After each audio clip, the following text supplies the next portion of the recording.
السلام علیکم ورحمۃ اللہ وبرکاتہ۔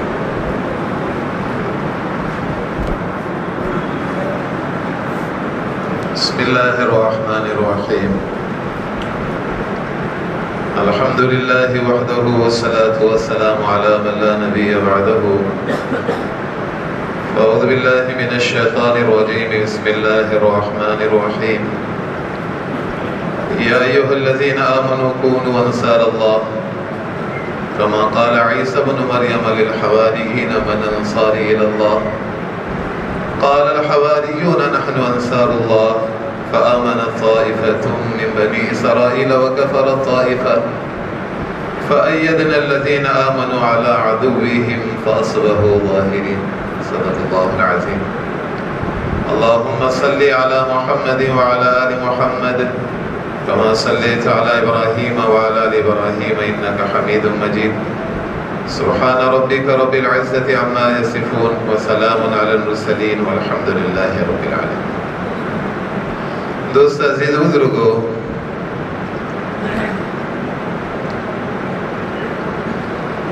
اس اجتماع سے ہم لوگ ایک بات چاہتے ہیں، اور وہ یہ ہے کہ جو امت طبقات میں بٹی ہوئی ہے،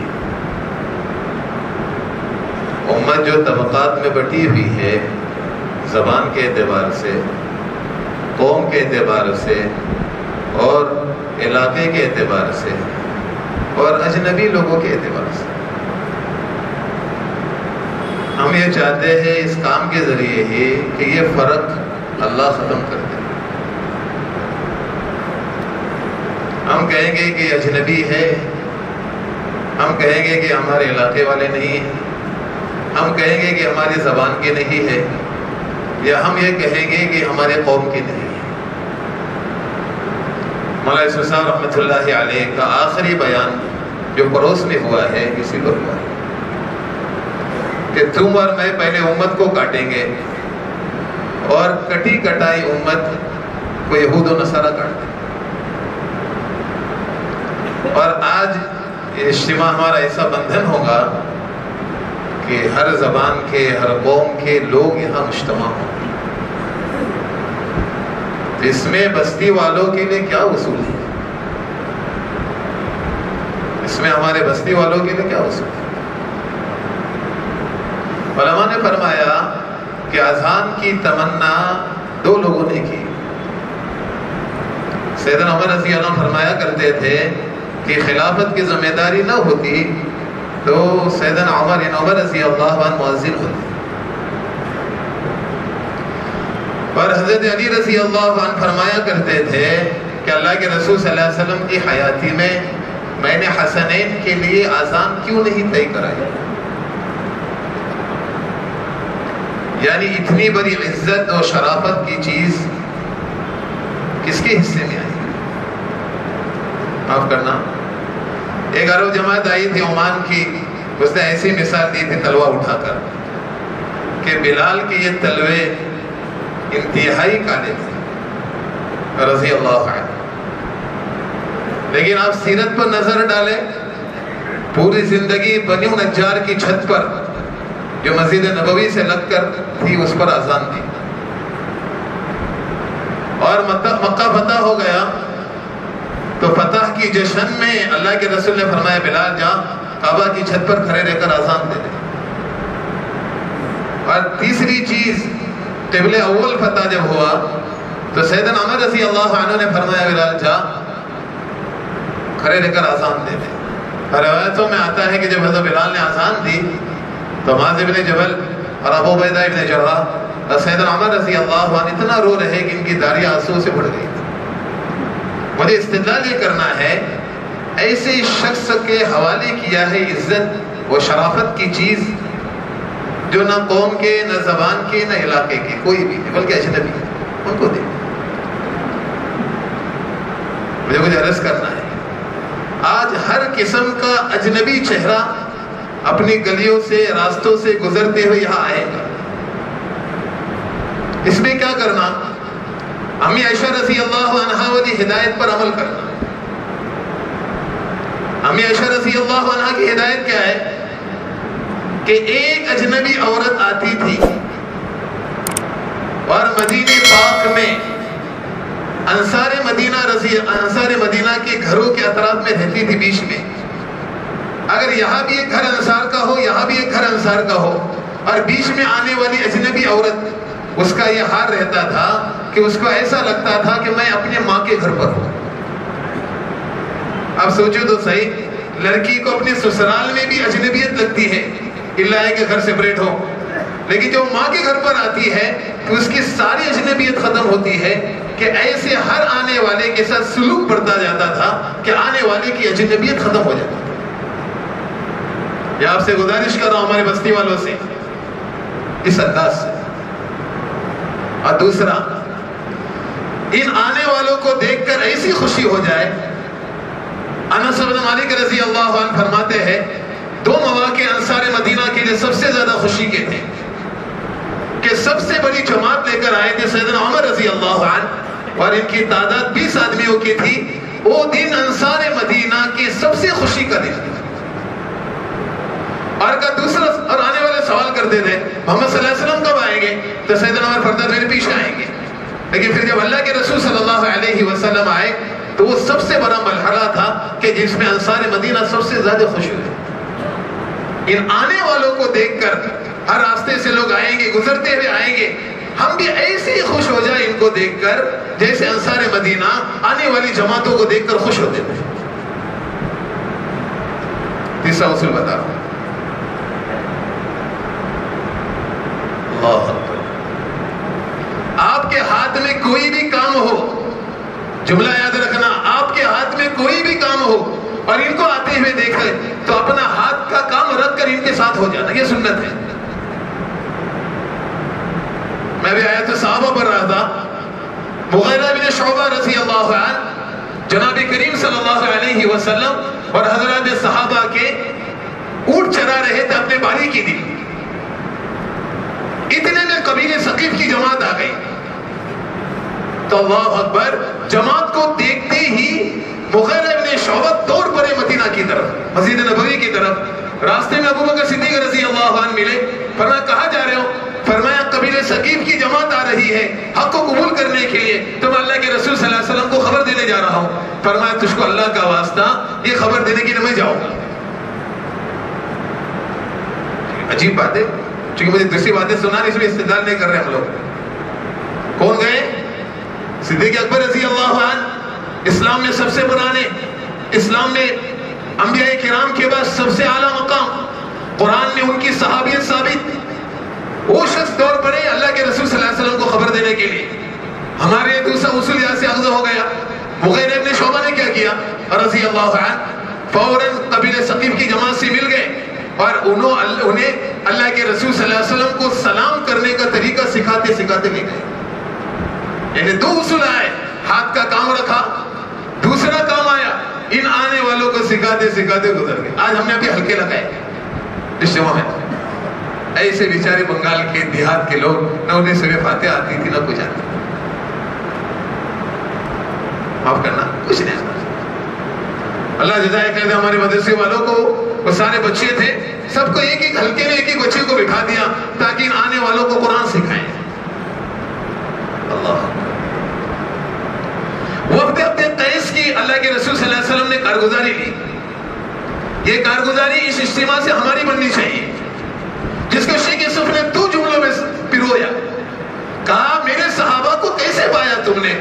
فرمایا دن کو معلم تھے اور رات کو خادم تھے.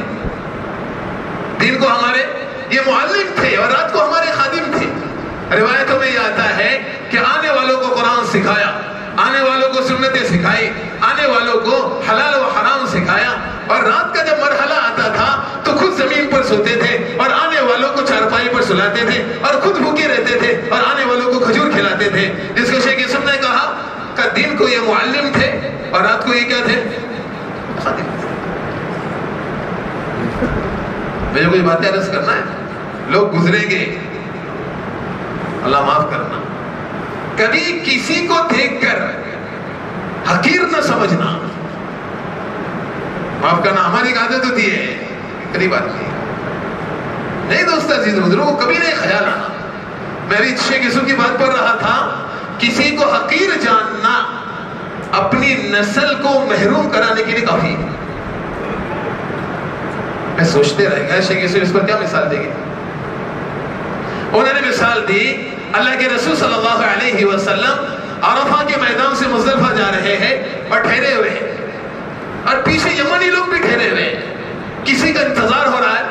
دیکھو تو صحیح کون آ رہا ہے. اتنے میں اسامہ بن زید آئے اور رضی اللہ عنہ, ناک ایسی بیٹھی ہوئی, پیشانی ایسی اڑی ہوئی اور ہونٹ ایسا نیچے گرا ہوا, ناک سے پیٹ بہتی ہوئی, چیچک نکلی ہوئی. اتنے میں آ گئے سامنے.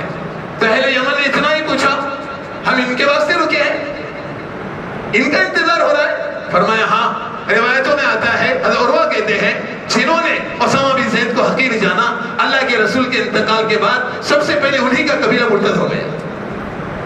اس پر شیخ یاسر رحمۃ اللہ علیہ نے فرمایا کہ کسی کو حقیر جاننا نسل کو خیر سے محروم کرانے کے لیے کافی ہے. دوسری مثال دے رہا ہوں. اگر ہم امت بنانا چاہتے ہیں نا, یہ طبقاتی فرق ہم میں سے ختم ہونا چاہیے. ایسا کھل مل کر بیٹھنا, ایسا نہیں تلوجہ والے یہاں بیٹھے, کھرگر والے یہاں بیٹھے. ہم نے تو یہ فقط تقسیم جو کی ہے نا ایک سہولت کے لیے کی ہے, ورنہ سنت کیا ہے وہ آپ کو بتا دیتا ہوں. اس امت کے سب سے بڑے عالم معاذ بن جبل رضی اللہ عنہ حلقے سے گزرے. اس حلقے میں کون بیٹھا ہے؟ صہیب رومی بیٹھے ہیں. اس حلقے میں کون بیٹھا ہے؟ سلمان فارسی رضی اللہ عنہ بیٹھے ہوئے. اس حلقے میں بلال حبشی بیٹھے ہوئے اور اسی حلقے میں امت کا سب سے بڑا عالم معاذ بن جبل بیٹھے ہوئے. کہاں فارس, کہاں روم, کہاں حبشہ اور کہاں مدینہ پاک, سب اختلاف کے ساتھ ایک ساتھ بیٹھے ہوئے. شیخ الیاس کہا کرتے تھے ہم کام سے یہی چاہتے ہیں امت میں جو طبقاتی فرق ہوا ہے اس طبقاتی فرق کو ختم کرنا ہے. عرض کرتا ہوں, دوسری گزارش کر رہا ہوں سے. اللہ اکبر. خدمت تو ہمارے بچوں میں اللہ رب العزت نے رکھی ہے. دیکھ رہے ہیں ہم لوگ, اللہ کا احسان ہے. کل ہم نے سوچا تھا 750 آدمی آئیں گے لیکن 1250 آدمی کھانا کھا کر چلیں گے. اللہ مزید بند کر دیتے ہیں. اب چند چیزیں مجھے آپ کو بتانا ہے, اس میں احتیاط کرنا ہے. لوگ یہاں سے گزریں گے, تمہاری میری سواریاں, تمہاری میری گاڑیاں, کوئی بھی چیز ایسی نہ ہو ان گزرنے والوں کو کوئی پریشانی کا ذریعہ. اگر ہو بھی گیا تو آپ سے عرض کر رہا ہوں اپنی طبیعت باہر نہ نکالنا. مجھے اس پر بڑے بڑے واقعات ہیں کہ شیطان ہر آن کوشش کرتا ہے کہ اس کی طبیعت باہر نکل جائے اور باہر نکلے اور امت میں تفریقہ بازی ہو جائے. ایسا ناگانے بھی کوئی کام نہ کرنا اللہ کے واسطے کہ طبیعت ہم لوگ باہر نکال دیں. مجھے مثال دوں گا آپ کو. 2 مثالیں حیات الصحابہ میں خوبصورت. پہلی مثال کیا ہے کہ اللہ کے رسول صلی اللہ علیہ وسلم نے احد کے میدان میں تلوار اٹھائی. خوبصورت. یہ تلوار مجھ سے کون لے گا؟ مانگنے والوں میں 3 بڑے لوگ تھے. زبیر ابن العوام, سگی پھوپھی کی اولاد. سیدنا عمر رضی اللہ عنہ, فرمایا سسرال میں سے رشتہ ہوتا ہے. اور تیسرا مانگنے والے کون؟ ابو دجانہ سماک ابن الخرشہ. اللہ کے رسول صلی اللہ علیہ وسلم نے زبیر ابن العوام کو بھی نہیں دی. اللہ کے رسول صلی اللہ علیہ وسلم نے سیدنا عمر رضی اللہ عنہ کو بھی نہیں دی. اور کس کے ہاتھ میں دی؟ ابو دجانہ سماک ابن الخرشہ کے ہاتھ میں دی. اب دیکھو شیطان طبیعت باہر نکالنے کے پیچھے آ گئے. کیا رات بھر وسوسے ڈالتا رہا زبیر ابن العوام کو, تو پرانا, تو چچا کا پھوپھی کا لڑکا, تیری اسلام کی نسبت پرانی, تیرے ہوتے ہوئے ان کو دیا. کبھی کوپن پر, کبھی گاڑی پر, کبھی سواری پر, کبھی کسی کو آگے پیچھے کرنے پر, کہیں بھی طبیعت باہر نہ نکالنا. ورنہ شیطان کی تمنا یہی ہوتی ہے طبیعت باہر نکال دے اور ان کی اجتماعیت کو بکھیر دے. لیکن زبیر بن عوام کہتے رات پر مجھے گھیرا تو سے شیطان نے, لیکن میں اپنے دل کو کہہ رہا تھا ہو سکتا ہے جو خیر ابو دجانہ میں تجھ میں نہ ہو. کہ کل میں لڑوں گا نہیں, کل میں اپنی سواری زبیر بن عوام کے پیچھے رکھوں گا, دیکھوں گا تو صحیح اللہ کے رسول نے کس وجہ سے ان کو دیا ہے. لیکن جب دیکھا وہ ایسا لڑ رہے تھے, کوئی چیز ان کے سامنے ٹک نہیں رہی تھی, وہ کیا کہہ رہے تھے, اللہ کے رسول بہتر جانے کس سے کیا کام لینا ہے. ایک جملہ یاد رکھنا, طبیعت باہر نہیں نکالنا, ورنہ طبیعت باہر نکل گئی نا بڑا بھاری پڑ جاتا ہے. اتنا یاد رکھنا. کبھی زندگی میں آپ نے دیکھا کہ آپ بستی والے اور آپ پر کسی کو ترجیح دی گئی, یہاں صبر کا پیمانہ پھوٹتا ہے اور آدمی محاذ کھڑا کر دیتا ہے, یہاں بھی صبر کا پیمانہ ختم نہیں